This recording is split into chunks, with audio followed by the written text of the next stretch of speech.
இரட்டை குடியுரிமை பெற்ற மேலும் 10 எம்பிக்கள் மரியாதையுடன் உடனடியாக பதவி விலக கோரிக்கை.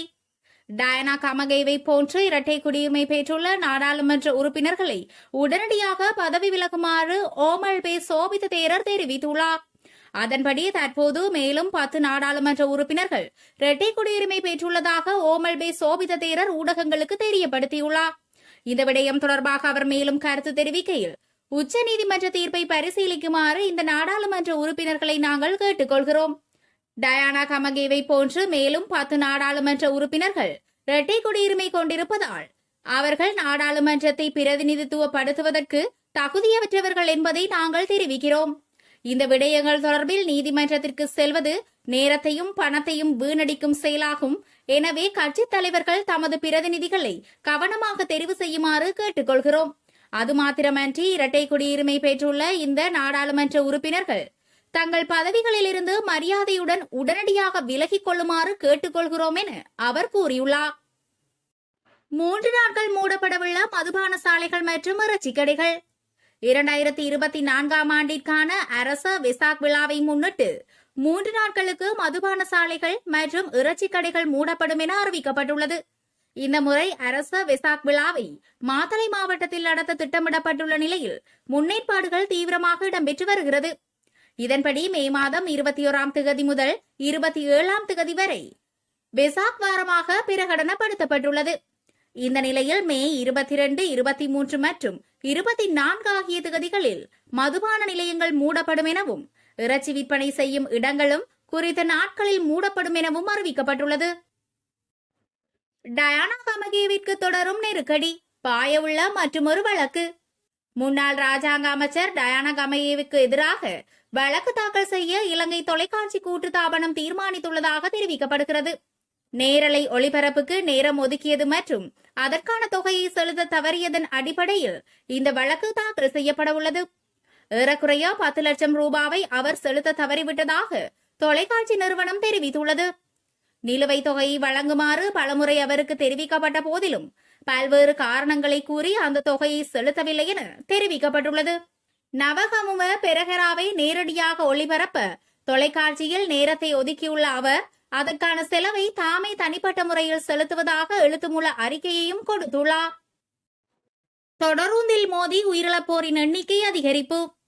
கடந்த 4 மாதங்களில் 42 பேர் தலையை தண்டவாளத்தில் வைத்து தொடரூந்து மோதி விழுந்து தற்கொலை செய்து கொண்டதாக தொடரூந்து திணைக்களம் தெரிவித்துள்ளது. இந்த காலப்பகுதியில் தொடரூந்து மோதி 84 பேர் காயமடைந்ததாகவும் திணைக்களம் குறிப்பிட்டுள்ளது.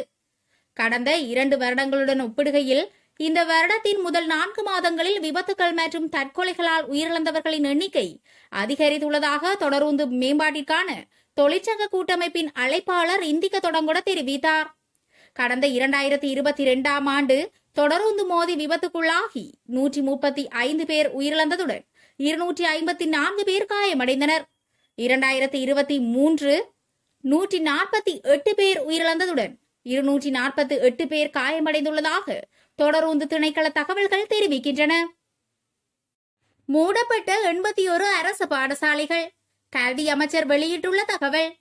சுமார் 81 அரசு பாடசாலைகள் கடந்த 4 ஆண்டுகளுக்கு முன்பு மூடப்பட்டுள்ளதாக கல்வி அமைச்சர் சுசில் பிரேமஜெயந்த தெரிவித்துள்ளார். நாடாளுமன்றத்தில் நேற்று முன்வைக்கப்பட்ட கேள்வியொன்றுக்கு பதிலளிக்கும் போதே அவர் இதனை குறிப்பிட்டார்.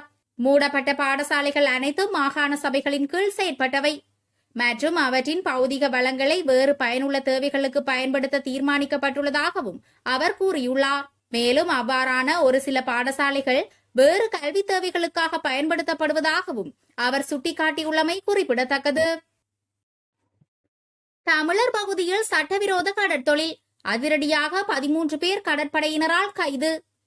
மன்னார் பேசாலை பகுதியில் கடற்படையினர் முன்னெடுத்த சோதனை நடவடிக்கைகளின் போது சட்டவிரோதமாக கடல் அட்டைகளை கடத்த முயன்ற 13 பேர் கைது செய்யப்பட்டுள்ளதாக தகவல்கள் வெளியாகியுள்ளன. அதன்படி கடந்த 19ஆம் தேதி மேற்கொள்ளப்பட்ட சோதனைகளில் சட்டவிரோதமாக கடல் அட்டைகளை பிடித்த 13 பேரும் அவர்கள் பிடித்த 627 கடல் அட்டைகளும் இதற்கு பயன்படுத்தப்பட்ட அங்கீகரிக்கப்படாத கடற்தொழில் உபகரணங்களும் கைப்பற்றப்பட்டன. ஸ்ரீலங்கா கடற்படையினர் இலங்கை கடலோர பகுதியில் இடம்பெறும் சட்டவிரோத கடற்தொழில் நடவடிக்கைகளை தடுப்பதற்காக அடிக்கடி ரோந்து நடவடிக்கைகளை முன்னெடுப்பது வழக்கம். அந்த வகையில் கடந்த 9ஆம் தேதி வடமத்திய கடற்படை கட்டளை தளபதி கஜாபின் தலைமையில் கடற்படையினர் மன்னார் பேசாலை பகுதியில் தேடுதல் நடவடிக்கையை மேற்கொண்டனர். இதன்போது சுமார் 180 கடல் அட்டைகளை சட்டவிரோதமாக பிடித்த 8 சந்தேக நபர்கள் கைது செய்யப்பட்டது மாத்திரமல்லாமல் 4 படகுகளும் அங்கீகரிக்கப்படாத கடற்தொழில் உபகரணங்களும் கைப்பற்றப்பட்டன. அதனைத் தொடர்ந்து வங்காளைப்பாடு கடற்பரப்பில் சட்டவிரோதமாக கடல் அட்டைகளை பிடித்த மேலும் 5 நபர்களும் கைது செய்யப்பட்டுள்ளனர். இந்த நடவடிக்கையின் போது சுமார் 447 கடல் அட்டைகளும் 3 படகுகள் மற்றும் அங்கீகரிக்கப்படாத கடற்தொழில் சாதனங்கள் என்பனவும் கைப்பற்றப்பட்டன. இந்த நடவடிக்கைகளில் கைது செய்யப்பட்ட சந்தேக நபர்கள் பேசாலை, மன்னார் மற்றும் தர்கா நகரைச் சேர்ந்தவர்கள் எனவும் அவர்கள் 21 முதல் 59 வயதுக்குட்பட்டவர்கள் எனவும் அடையாளம் காணப்பட்டுள்ளனர். 55 வயதுக்கு பின்னரும் சம்பளம், பாதுகாப்பு ராஜாங்க அமைச்சர் தெரிவிப்பு. யுத்தத்தின் போது உயிரிழந்த மற்றும் அங்கவீனமடைந்த சிவில் பாதுகாப்பு படை வீரர்களுக்கான ஓய்வு கால கொடுப்பனவுகள் குறித்து கவனம் செலுத்தப்பட்டுள்ளதாக பாதுகாப்பு ராஜாங்க அமைச்சர் பிரமித்த பண்டார தென்னகோன் தெரிவித்துள்ளார். அதன்படி குறித்த சிவில் பாதுகாப்பு படை வீரர்களுக்கு 55 வயது பூர்த்தியான பின்னர் நிறுத்தப்படும் சம்பளத்தை தொடர்ந்தும் வழங்குவது தொடர்பில் கோரிக்கைகள் முன்வைக்கப்பட்டுள்ளதாக அவர் குறிப்பிட்டார். யுத்தத்தின் போது உயிரிழந்த சிவில் பாதுகாப்பு படை வீரர்களின் நெருங்கிய உறவினர்களுக்கு மற்றும் யுத்தத்தினால் முற்றாக அங்கவீனமடைந்த சிவில் பாதுகாப்பு படை வீரர்களுக்கு 55 வயது வரை மாத்திரமே அவர்களுக்கான சம்பளம் வழங்கப்பட்டு வருகிறது. இந்நிலையில் தற்போது அவர்களுக்கு 55 வயதின் பின்னர் சம்பளமோ அல்லது ஓய்வூதிய கொடுப்பனவோ வழங்கப்படாததால் அவர்கள் முகம் கொடுக்கும் அசௌகரியங்கள் தொடர்பில் பிரமித்த பண்டார தென்னகோன் விசேட கவனம் செலுத்தியுள்ளார். அதன்படி அவர் ஸ்ரீலங்கா அதிபரிடம் இந்த விடயம் தொடர்பில் தெரியப்படுத்தியதை அடுத்து அவ்வாறான சிவில் பாதுகாப்பு படை உறுப்பினர்கள் மற்றும் அவர்களது குடும்பங்களுக்கு நிறுத்தப்படுகின்ற கொடுப்பனவை மேலும் வழங்குவது தொடர்பில் ஸ்ரீலங்கா அதிபர் ரணில் விக்ரமசிங்க கவனம் செலுத்தியுள்ளார். அத்துடன் பாதுகாப்பு அமைச்சு மற்றும் சிவில் பாதுகாப்பு படையின் பணிப்பாளர் ரோஷான் பியன்வில ஆகியோர் இது தொடர்பில் அமைச்சரவையின் அங்கீகாரத்தை பெறுவதற்கு தற்போது நடவடிக்கை எடுத்து வருகின்றமை குறிப்பிடத்தக்கது. சிரேஷ்ட பிரஜைகளின் சேமிப்பு பணம், வட்டி வீதங்கள் தொடர்பில் ரணிலின் பணிப்புரை.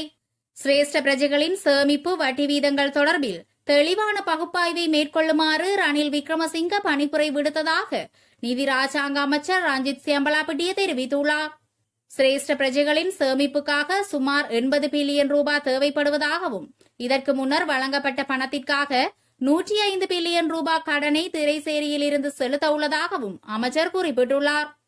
இதேவேளை இந்த விடயத்தில் அதிபர் மிகவும் அக்கறையுடனும் உணர்வுபூர்வமாகவும் செயற்பட்டு வருவதாகவும் பல்வேறு வயதினருக்கான வட்டி விகிதங்கள் தொடர்பில் கிடைக்கப்பெற்ற பல்வேறு கோரிக்கைகள் தொடர்பில் ஆராய உள்ளதாகவும் ரஞ்சித் சியம்பலாபிட்டிய மேலும் கூறியுள்ளார். அத்தோடு நாட்டில் தற்போது நிலவும் பணப்புழக்கங்கள் தொடர்பில் தெளிவான அறிக்கையை வழங்க நடவடிக்கை எடுப்பதாகவும் அமைச்சர் வலியுறுத்தியுள்ளார். யாழில் குழந்தையை பிரசவித்த 15 வயது பாடசாலை சிறுமி. குழந்தையை பிரசவித்த பாடசாலை சிறுமி குழந்தையை வைத்தியசாலையிலேயே விட்டுவிட்டு சென்ற சம்பவம் யாழ்ப்பாணம் போதனா வைத்தியசாலையில் இடம்பெற்றுள்ளது.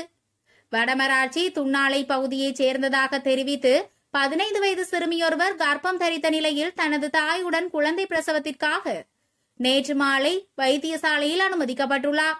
குழந்தை நேற்றிரவு பிரசவித்த நிலையில் குழந்தையை அனாதரவாக விட்டுவிட்டு இன்று காலை முதல் தாய் சிறுமி என இருவரும் தலைமறைவாகியுள்ளனர் என தெரிவிக்கப்படுகிறது. சம்பவம் தொடர்பாக வைத்தியசாலை நிர்வாகத்தால் யாழ்ப்பாணம் காவல் நிலையத்தில் முறைப்பாடு பதிவு செய்யப்பட்டுள்ளது.